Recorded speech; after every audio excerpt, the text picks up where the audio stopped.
Hello, you wonderful people, and welcome to another episode of Super-Fanta-Fi. This being a show where it's about TV shows of the supernatural, fantasy, and/or science fictional genre. For today's episode, I'm going to talk about the latest episode of Debris. A lot of interesting things went down in this episode, so let's break it down.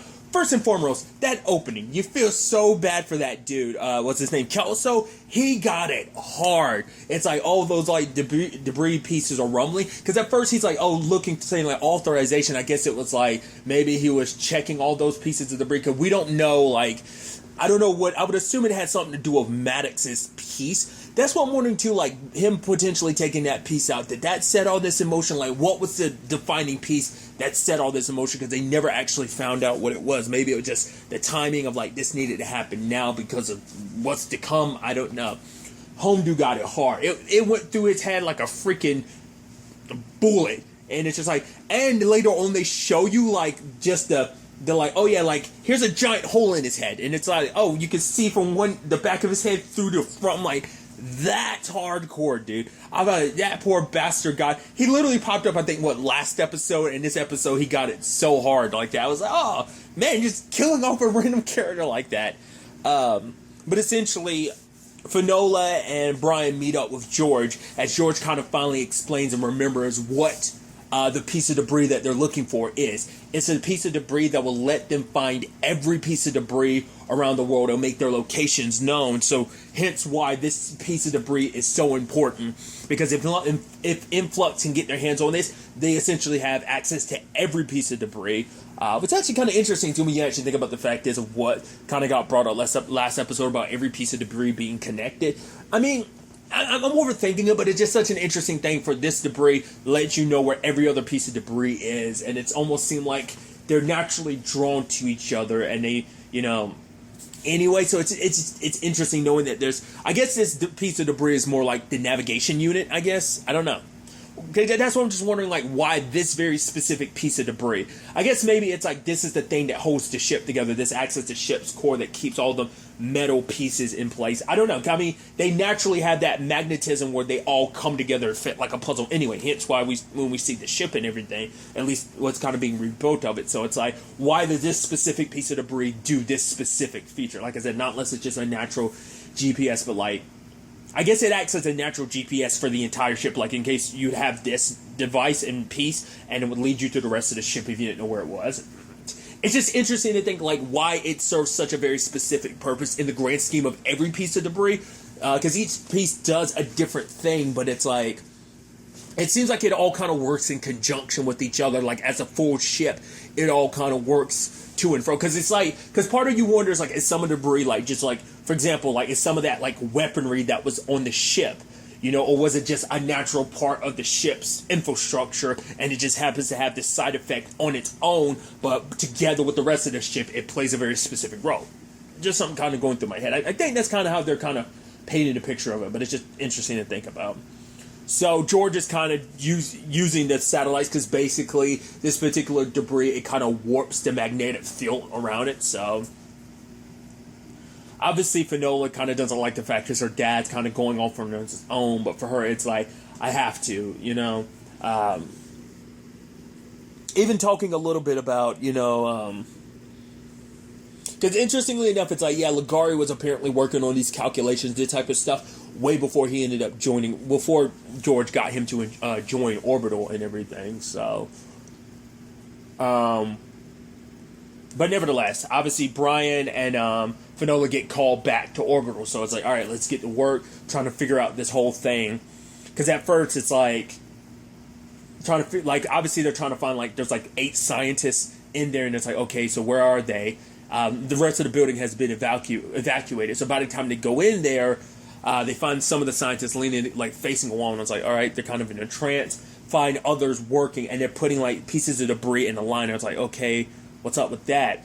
And then we end up finding out there's like a seam, kind of like a pocket dimension that's sucking up these pieces of debris. And on the other side of like where that seam is, it's shooting out the containers, which are crushed, but the pieces of debris are staying inside of the seam. So they're thinking, the thinking soon becomes like, okay, there's basically something being built inside of that debris. Because we never also found out, well, we do actually later on find out why these specific pieces of debris, because George ends up saying that basically their readings are like basically a ratio of like their harmonic frequencies. He's like a fifth, a third. It's like a specific ratio number.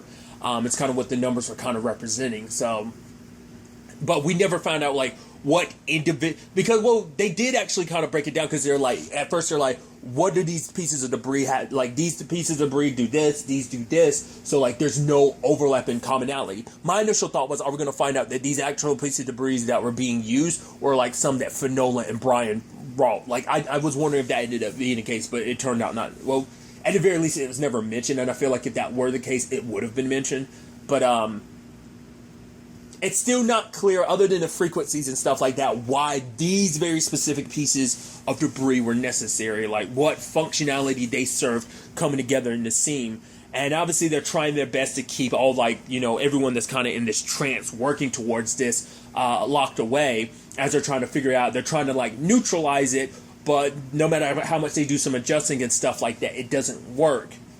But then they also later on find out, like, wait, there's some other readings. It's not just this debris, there's something else. So they go downstairs and find out, like, Orbital has a weapons lab where they've been trying to weaponize the debris. There's even, like, a certain piece of debris, like, at the top, and they're wondering, like, okay, maybe this, like, testing the weapons and stuff like that, it might have jump-started this whole process. And Finola finds out they're using her father's notes to make weapons, and she confronts Maddox about it. Which for him, his justification is, if we don't do it, someone else is all, like, there's other governments, the Russians, the Chinese, even the Brits already doing this. Like, we're doing, like, everyone's doing it for their sake of, like, they're trying to protect their self-interest as well as their allies and their, you know, like I said, protected interests and stuff like that. So for him, it's kind of a thing of, like, because that's also a conversation Finola had with her dad about government. You know, for him, it's like, because it was also, because that was the conversation I was forgetting about, like what she had the conversation with her dad about. Do you remember why Maddox wants you dead? And for her, it's like, yeah, he wants control. And that's, you know, he's part of the government, and that's what governments have always done. They've been in control. They've, you know, looking at, you know, he said, what happened at Wounded Knee? What happened in the Japanese concentration camps? You know, it's not just the U.S., it's any government. You know, it's like, oh, like what, you know, the Brits did to, you know, like, what's it, like, colonizing, like, in India and stuff like that. So it's like, this isn't just something like, it's, every government agency has been all about control, and, you know, him not wanting to be a part of that system, him telling Finola to be careful about this coalition. And obviously for her, it's like, she believes in Brian, but she doesn't even think of these as like a coalition. I think for what she was kind of necessarily referencing is like, I don't look at these entities anymore as people coming together to do good. It's like, no, they all pretend to be trying to do good while all handling their own vested interests. Obviously, connecting with this whole plot and element that making weapons and stuff like that. But what pisses Finola off the most is like her dad's research is being used for it. It's like, because she's someone who believed in like what the debris could be, the potential it could be in the right hands. She was always optimistic. Brian was always the one that was very pessimistic, kind of seeing the world in a very darker view, just because he had a very cynical outlook because of his experiences and stuff like that. As we learned kind of like last episode, I think we kind of see where some of that cynicism like kind of came from. We didn't see the birth of it, but we kind of see like the aftermath of like so much time there trying to do good, and, you know, the road to hell being paved with good intentions, and how it kind of got lost along the way. We see where that cynicism kind of, at the very least, grew even more. So, and it started birthing like cynicism even in Finola. You know, it's like, did my dad know about it? It's like, no, at first he did, but eventually found out, and he had the same reaction you did. So in Maddox's mind, it's still the thing of, we're doing good. Like, once again, if we don't do it, someone else is already doing it, so we got to keep up. And I think that moment kind of like brought it all down, because like, she's coming at this from the perspective of a scientist, like, oh, the beauty of discovery. You know, she believed that, you know, oh, it landed on this planet for a particular reason. Maybe we were chosen, and to find out like, oh, it's being weaponized. Like, it's like, damn, it's like, you know, it's almost like the human element kind of ruins everything. This thing that was supposed to be this beautiful discovery for mankind, it could do so much good. It's kind of what George's perspective is on it. And I think Influx, in their own way, has like a very twisted notion of it. It's that, you know, I think that kind of like, that kind of bogged it down for her, where she was just kind of like heartbroken over that fact. So But what was really interesting too is that Brian, starts seeing like a Sala at first, and it's like, whoa. Then he sees the chair, and then he sees Mario from last episode. So part of me's wondering, is this the aftermath of the previous piece of debris? Like it just decided to kick in now, or is it like the current circumstances ignited like the aftermath of that, like that debris, like its effects were still inside of him? I mean, to be fair, what did they say? Like all the pieces of debris were communicating already, so they know Brian. So they're like, it's like, right, that piece of debris, like its connection to you was cut, but the rest of that connection still exists with the rest of us. So the debris going through what it's going through right now reached out to Brian because it has a special connection with him. It's able to communicate with him. So he reaches his hand out and touches her and comes to Finola and says, whoa, I know what's going on. Because they try to like reverse, like as George was saying, to try and stop the situation, and they did. But obviously, like one by one, the scientists that were being controlled are starting to drop dead. Because the exposed frequencies are just being exposed to these frequencies for so long is basically making their cells explode. But Brian comes to Finola saying, we have to let this keep going. And she's like, wait, what? And she's like, you're not making any sense. And for him, it's like, it communicated with me. The debris needed to comprehend my need to protect people. So I guess that's why it chose Brian, because of that moment in episode 2 of cloning him, it got to know him, and it's like, whoa, he's someone that's very protective. Like he will go above and beyond to try and protect people, and it's like, why? And it's been taking this time to get to know him. Last episode was an opportunity to really get to know him, and in this moment, it's like, okay, I understand. So we're kind of on the same page, I think. Like even Brian's like, I don't fully understand everything. He comprehends what the debris is trying to do to a certain extent, but he doesn't. I don't know if he fully understands the whys of it all. But even Finola was like, I don't, because for her it's like, she's scared because she's seeing like, oh, it's being weaponized, and she has no idea what's being built on the other side, because it's like, right, the debris can be used as a weapon. Like I said, this like hopefulness she had for it is now, because she has groups like finding out not only is Orbital and Langley, but also your own country is weaponizing it. You're finding out Influx is trying to weaponize it. It kind of dimmed that optimism she had. And I thought that was, the beautiful irony behind it, where it's like, he's like, you told me at one point in time, like, that we were kind of, that there was kind of like a reason why the debris was here. And he was like, I thought you were crazy, but now he's like, I believe. It's like, because she's saying that doesn't sound like him, and he's saying the fact that you're not believing doesn't sound like you. He's like, I need you to believe once again, because he's like, now I have faith.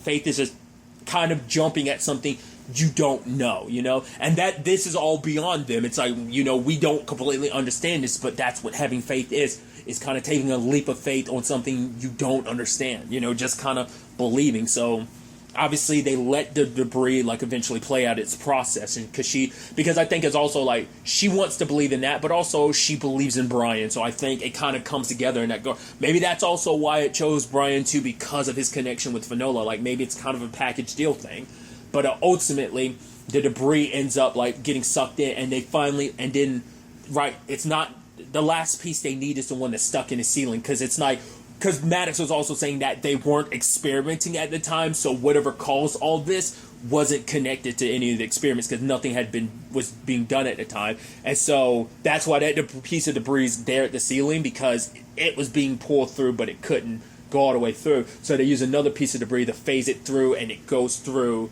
the seam, and out comes a ball of light. The ball of light that's been mentioned twice in episode 2, which is also interesting because there was kind of like a ball of light, but I think that was just kind of like the energy being talked about in episode 2. But I believe that was at the beginning of episode 9 that ball of light was kind of brought up, because she was like, whoa, the ball of light? And they were like, wait, what are you talking about? We haven't brought that up. She's like, you didn't? And so now we kind of understand more so why, because the debris is trying to communicate, because it's all connected. So it was bringing up the ball of light towards her, through her, and it was brought up earlier on because this seems to be a part of some greater plan, some grand process that has long been in effect. We're just only seeing the results now. Like this was the final stage. Like the necessary pieces. We don't know if these were completely all the pieces. It would seem so, but I'm wondering, because there's so many pieces of debris, that's why I'm wondering, like, could there have been more to it, or did they only just need a certain amount of a certain frequency to kind of make this ball of light?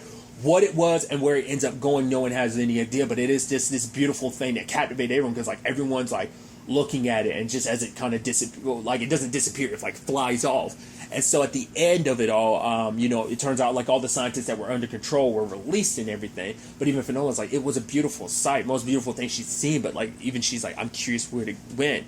And obviously at the same time, George finally locates the piece of debris they're looking for. It's somewhere in Virginia. Just interesting that it just happens to be close to where he is. Maybe there's more to that, maybe not.